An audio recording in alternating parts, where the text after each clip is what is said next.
Hi hello అండి.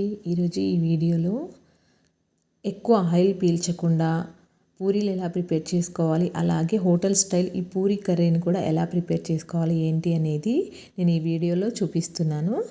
ఇది ఎలా ప్రిపేర్ చేసుకోవాలి ఏంటి అనేది చూద్దామండి ప్రాసెస్. ముందుగా స్టవ్ పైన ఒక కడాయి పెట్టుకొని దాంట్లోకి ఒక స్పూన్ వరకు ఆయిల్ అనేది వేసుకొని దాంట్లోకి పచ్చిశనగపప్పు అలాగే మినప్పప్పు ఒక్కొక్క స్పూన్గా వేసుకోవాలి. అలాగే జీలకర్ర మిరియాలు కూడా ఒక్కొక్క స్పూన్ అండి. అవన్నీ వేసాక ఒక 2 ఎండుమిర్చిని ఈ విధంగా కట్ చేసి వేసుకోవాలి. అలాగే పచ్చిమిర్చి కూడా ఒక 6-7 వరకు అండి, అంటే మనం తీసుకునే కారాన్ని బట్టి. ఒక చిన్న అల్లం ముక్కని ఈ విధంగా చిన్నగా కట్ చేసి వేసేసుకోవాలి. ఉల్లిపాయ ముక్కల్ని కూడా ఈ విధంగా పొడవుగా కట్ చేసి వేసుకోవాలండి ఈ శనగపిండి కర్రీలోకి.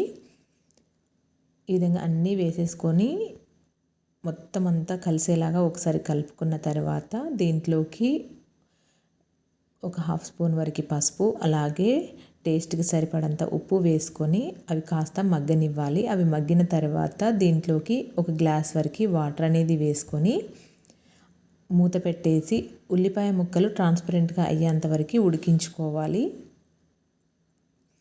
ఈ విధంగా బాగా ఉడికిన తర్వాత దీంట్లోకి ఇక్కడ ఈ స్పూన్ తోటి 2 స్పూన్ల వరకు శనగపిండిని తీసుకున్నాను. దాంట్లోకి వాటర్ అనేది యాడ్ చేసుకుంటూ ఉండలనేవి ఏమీ లేకుండా బాగా కలుపుకొని మన ఈ ఉల్లిగడ్డల మిశ్రమంలో కలుపుకోవాలి. మొత్తం ఉండలనేది లేకుండా కలుపుకొని కాస్తంది వాటర్ కూడా యాడ్ చేసుకొని మూత పెట్టేసి ఒక 5 మినిట్స్ వరకు ఈ విధంగా ఉడికించుకుంటే మనకి శనగపిండి కర్రీ అనేది రెడీ అయిపోతుంది. మీకు దీంట్లోకి కావాలి అంటే ఉడకబెట్టిన ఆలుని కూడా మెత్తగా స్మాష్ చేసి వేసుకోవచ్చు. అది పూర్తిగా మీ ఆప్షనల్ అండి.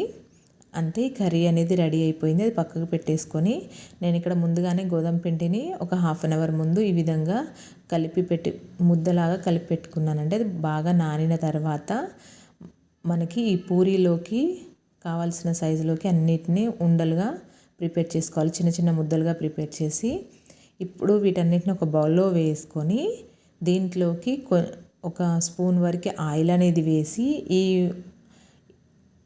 పూరీ ముద్దలోని అన్నిటినీ ఒకసారి బాగా కలుపుకోవాలండి.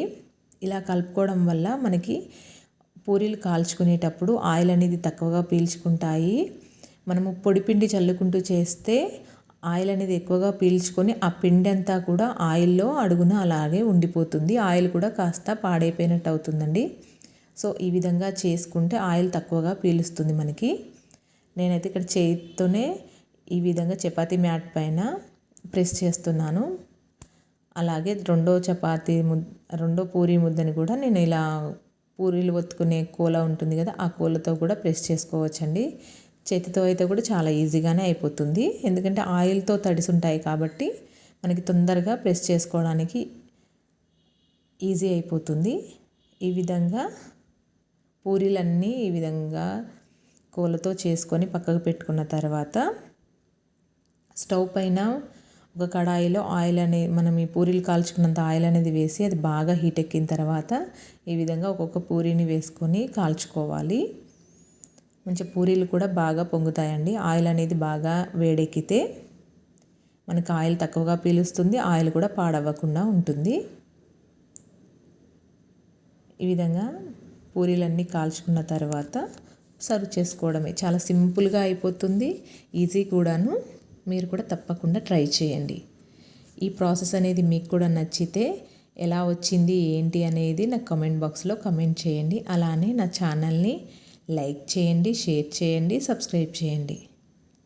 Thank you for watching.